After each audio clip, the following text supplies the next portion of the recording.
পাথর শুধু কিডনি বা পিত্তথলিতেই নয়, গলাতেও হতে পারে, এমন তথ্য জানিয়েছে চিকিৎসকরা।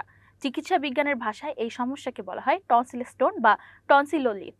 গলার দুই পাশে থাকা টনসিলের ছোট ছোট গহ্বরে খাবারের কণা, মৃত কোষ, শ্লেষ্মা ও ব্যাকটেরিয়া জমে ধীরে ধীরে শক্ত হয়ে এ ধরনের পাথর তৈরি হয়। বিশেষজ্ঞরা বলছেন, দীর্ঘদিন মুখে দুর্গন্ধ থাকা টনসিল স্টোনের অন্যতম প্রধান লক্ষণ। এছাড়া গলায় কিছু আটকে থাকার অনুভূতি, খাবার গিলতে কষ্ট হওয়া, বারবার গলা ব্যথা, কাশি, এমনকি কানে ব্যথা অনুভূত হওয়ার মতো উপসর্গ দেখা দিতে পারে। অনেক ক্ষেত্রে রোগীরা আয়নায় মুখের ভেতর তাকালে টনসিলের ওপর সাদা বা হলদেটে দানার মতো অংশ দেখতে পান।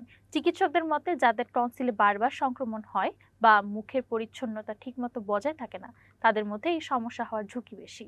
যদিও অধিকাংশ ক্ষেত্রে টনসিল স্টোন খুব বেশি ক্ষতিকর নয়, তবে বড় আকার ধারণ করলে তা অস্বস্তি ও বিভিন্ন স্বাস্থ্য জটিলতার কারণ হতে পারে। বিশেষজ্ঞরা নিয়মিত দাঁত ব্রাশ করা, মাউথওয়াশ ব্যবহার করা এবং খাবারের পর কুলি করার পরামর্শ দিয়েছেন। তবে দীর্ঘদিন উপসর্গ থাকলে বা সমস্যা বাড়তে থাকলে চিকিৎসকদের শরণাপন্ন হওয়া জরুরি বলে জানিয়েছে তারা।